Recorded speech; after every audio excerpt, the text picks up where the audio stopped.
पढ़ेंगे class 10th का trigonometry. Trigonometry क्या होता है, मैथ्स क्या होता है और फादर्स ऑफ ट्रिग्नोमेट्री सबके बारे में जानेंगे, छोटी छोटी जानकारी मिलेंगे। सबसे पहले जानेंगे कि मैथ्स होता क्या है, मैथ्स का डिफिनेशन क्या होता है, ये हमें जानकारी है। बहुत से लोग हैं जो 10th पास हो गए, मैथ्स का भी जानकारी नहीं होता है, मैथ्स का डिफिनेशन क्या होता है। अगर हम कहीं पे जाते हैं, कोई पूछ दिया मैथ्स क्या है, तो लोग नहीं बता पाते हैं। तो आज हम लोग जानेंगे मैथ्स क्या है, ट्रिग्नोमेट्री क्या है, ट्रिग्नोमेट्री ऑफ फादर्स, ट्रिग्नोमेट्री के फादर्स कौन है, पाइथागोरस थ्योरम जानेंगे। मतलब आज रिलेटेड ट्रिग्नोमेट्री से रिलेटेड हर एक चीज को जानेंगे। तो सबसे पहले जानेंगे मैथ्स क्या होता है। आइए देखते हैं मैथ्स होता क्या है।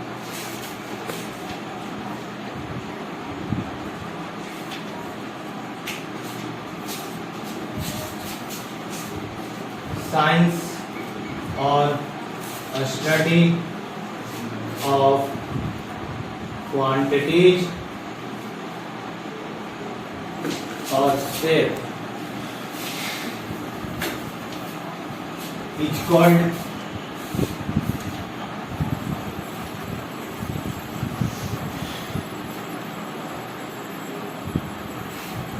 मैथमेटिक्स। मैथ्स का ही जो पूरा नाम मैथमेटिक्स होता है। अब जानेंगे कि मैथमेटिक्स क्या है। साइंस और स्टडी ऑफ क्वांटिटी और shape is called mathematics. Science के द्वारा जो स्टडी किया जाता है क्वांटिटी शेप में, उसी को मैथमेटिक्स बोलते हैं। अब इसके बाद हम लोग जानेंगे ट्रिग्नोमेट्री क्या होता है। ट्रिग्नोमेट्री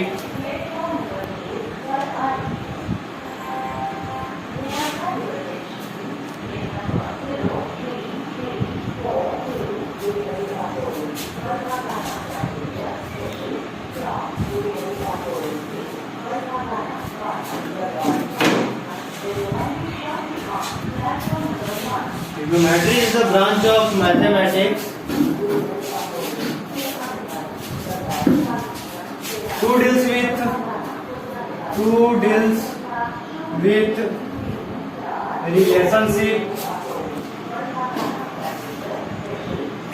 between side, angle और triangle is called trigonometry.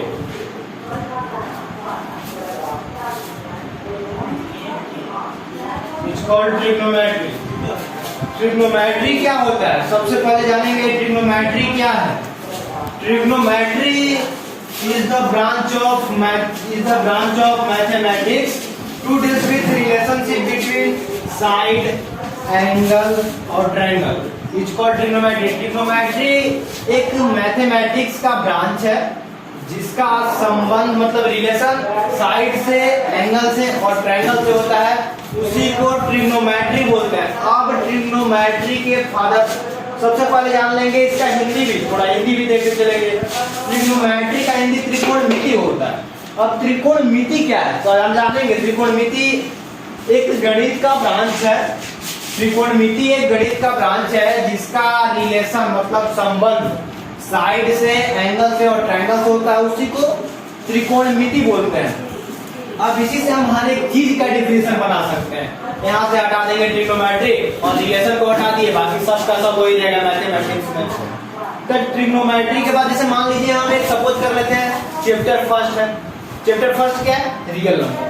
10th class का चैप्टर फर्स्ट रियल नंबर। अब रियल नंबर का डिफिनेशन ऐसे बोल सकते हैं, ऐसे भी real number is the branch of mathematics to deals with relationship between rational number और इरेशनल नंबर। जो रैशनल नंबर और इरेशनल नंबर का रिलेशन होता है उसी को रियल नंबर मतलब रैशनल नंबर और इरेशनल नंबर को मिलाकर रियल नंबर बनता है। वो सपोज कि मैं बता रहा था, इससे आप डिफिनेशन बना सकते हैं। अब आइए जानेंगे fathers of trigonometry. Fathers of trigonometry, fathers of trigonometry. Fathers कौन है ट्रिग्नोमेट्री के? ट्रिग्नोमेट्री के फादर्स हैं Hipparchus of Nicaea. Hipparchus of Nicaea trigonometry के फादर्स हैं हिपार्टोग्नाइसी क्या है, ट्रिग्नोमेट्री के फादर है। अब हम लोग रिलेटेड मतलब ट्रिग्नोमेट्री के रेशियो पढ़ेंगे। ट्रिग्नोमेट्री के हम लोग जानते हैं 6 रेशियो होते हैं, 6 रेशियो होते हैं, sign theta, cos theta, tan theta. और साइन थीटा का ये अपोजिट होता है कॉसेक थीटा, कॉस थीटा का अपोजिट होगा सेक थीटा, टेन थीटा का अपोजिट होता है कॉट थीटा। अब जानेंगे साइन थीटा इक्वल टू क्या होगा, कॉस थीटा इक्वल टू क्या होगा, टेन थीटा इक्वल टू क्या होगा, कॉट थीटा इक्वल टू क्या होगा। हम आज कॉन्सेप्ट क्लियर करेंगे ट्रिग्नोमेट्री का। ऐसा कॉन्सेप्ट क्लियर करना है कि हमें दोबारा कभी भी छापने की आवश्यकता न हो। मैथमेटिक्स का कॉन्सेप्ट क्लियर करने के बाद आपको किसी से एक भी सवाल लिख दीजिए, क्या है T ratio, trigonometric ratio. Trigonometric ratio कितने हैं, 6 हैं। Sign theta, cos theta, tan theta, sine theta का उल्टा कॉसेक थीटा, कॉस थीटा का उल्टा सेक थीटा, टेन थीटा का उल्टा cot theta. Trigonometric ratio first क्या है हमारा साइन थीटा, सेकेंड क्या है कॉस थीटा, थर्ड क्या है टेन थीटा, फोर्थ क्या है कॉसेक थीटा, 5 क्या है सेक थीटा, 6 क्या है कॉट थीटा। इसी से related sine theta, cos theta, tan theta, cosec theta, sec theta, cot theta, इसी से रिलेटेड हमारा पूरे का ट्रिग्नोमेट्री है। इसी से अब भैया साइन थीटा को हम क्या लिख सकते हैं ये हमें जानना बहुत जरूरी है। अब इसके लिए मैं ट्रिक बताता हूँ, छोटी सी ट्रिक है। अब साइन थीटा का उल्टा कॉसेक थीटा हम बार बार बता रहे हैं, देखिएगा इसका यूज होगा। आपको बस मात्र 3 रेशियो बताया जाएगा टेन थीटा तक, उसके बाद खुद पूछा जाएगा और अपने से मूल्यांकन कर लीजिएगा अपना कि कितना जानकारी ली है। साइन थीटा का उल्टा हम बार बार बता रहे हैं कॉसेक थीटा, कॉस थीटा का उल्टा सेक थीटा, टेन थीटा का उल्टा कॉट थीटा होता है। अब क्या होता है इसका एक ट्रिक होता है, पंडित बद्री प्रसाद हर भोला। अब ये देखिए क्या होता है, साइन थीटा इक्वल टू क्या होगा P अपॉन H। अब P अपॉन H का मतलब क्या होता है भैया जानना बहुत जरूरी है, परपेंडिकुलर अपॉन में हाइपोटेनस होता है। अब cos थीटा का उल्टा क्या, cos थीटा क्या होता है, cos theta equal to B upon H। ये ट्रिक याद कर लीजिएगा, खुद से याद हो जाएगा। B अपॉन H मतलब बेस अपॉन में हाइपोटेनस। अब tan थीटा इक्वल टू क्या होता है P अपॉन B मतलब परपेंडिकुलर अपॉन में बेस। अब देखिए हम इसी चीज को बता रहे थे, इसी चीज का इंतजार था कि साइन थीटा का मतलब क्या हो, हम उल्टा बता देते कॉसेक थीटा साइन। अब साइन थीटा हम P अपॉन H, हमको तो 3 रेशियो ही मिला ट्रिक से, हमको तो रेशियो मात्र 3 ही मिला ट्रिक से। लेकिन अब हम कॉसेक थीटा क्या होगा, तो हम शुरू में ही बताए थे साइन थीटा का उल्टा कॉसेक थीटा होता है। तो sine theta P upon H आया भैया, तो H अपॉन P ही तो होगा, हाइपोटेनस अपॉन में बेस, सॉरी परपेंडिकुलर। अब सेक थीटा तो वही हो जाएगा भैया, मैं बताया शुरू में ही, H अपॉन P उल्टा हो जाएगा कॉस थीटा का, हाइपोटेनस अपॉन में बेस। अब कॉट थीटा भैया तो टेन का उल्टा B upon P, base upon में परपेंडिकुलर। ये हमारा ट्रिग्नोमेट्रिक रेशियो है। अब हम पाइथागोरस थ्योरम के बारे में, अब पाइथागोरस थ्योरम क्या होता है जानेंगे। सबसे पहले जानेंगे ट्रिग्नोमेट्री में हम एक राइट एंगल ट्रायंगल का प्रयोग करते हैं। राइट एंगल ट्रायंगल किसको बोलते हैं, जिसका एक एंगल 90 डिग्री का होता है, उसी को हम राइट एंगल ट्रायंगल बोलते हैं। अब आइए देखते हैं पाइथागोरस थ्योरम में। पाइथागोरस थ्योरम, अब हम आप तो सोच रहे होंगे कि P परपेंडिकुलर बेस और हाइपोटेनस आया कहां से। अब इसी पाइथागोरस हम समझेंगे वो आया कहां से। हमने बताया कि एक राइट एंगल ट्रायंगल होता है जो एक एंगल 90 डिग्री का होता है। अब आइए देखते हैं वो भी पाइथागोरस थ्योरम क्या बोले थे, एक एंगल राइट एंगल ट्रायंगल होता है मतलब 90 डिग्री का होता है। जैसे देखिए ट्रायंगल में ड्रॉ करता हूं,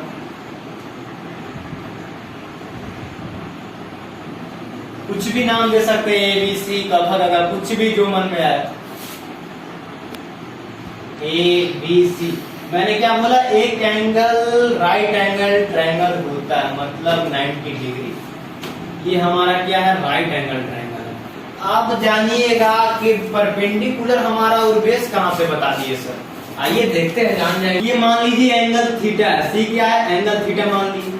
तो अब ये क्या है, जो एंगल सी को जब थीटा मानिएगा तो आपका बेस ये वाला हो जाएगा, बेस ये हो जाएगा जब एंगल सी को आप थीटा मानते हैं। और परपेंडिकुलर किसको बोलेंगे, जो सीधी लंबी लाइन खड़ी होगी, सीधी 90 डिग्री का, उसी को परपेंडिकुलर बोलेंगे।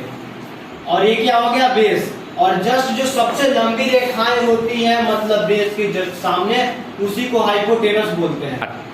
जो 90 डिग्री के सामने होता है उसको हाइपोटेनस बोलते हैं, और जो एंगल थीटा के जस्ट सामने होता है उसे परपेंडिकुलर बोलते हैं।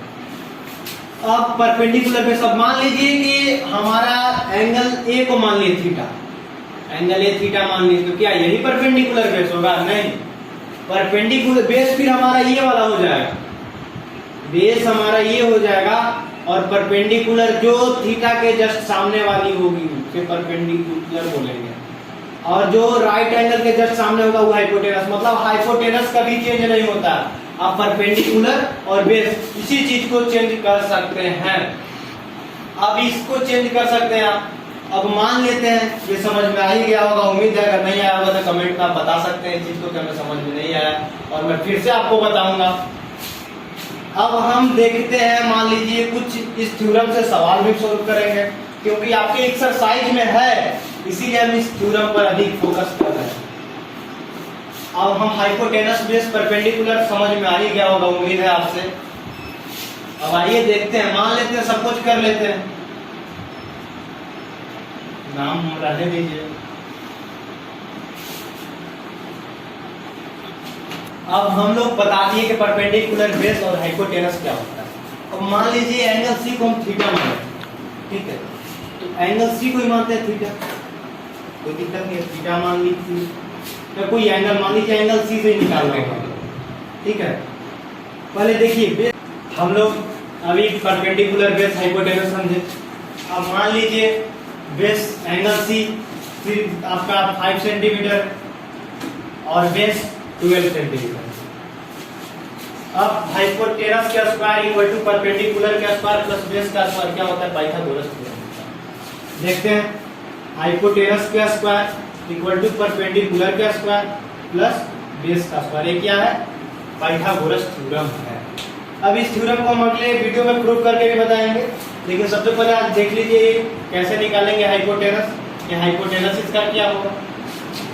तो हाइपोटेनस क्या है, एसी है, हाइपोटेनस एसी ही तो है। तो परपेंडिकुलर हमारा AB है, AB का स्क्वायर, और बेस क्या है हमारा, बेस तो BC है, परपेंडिकुलर ए तो बेस यही होगा, BC का स्क्वायर। तो हमारा AC क्या है, AC तो हमको फाइंड करना है, निकालना है।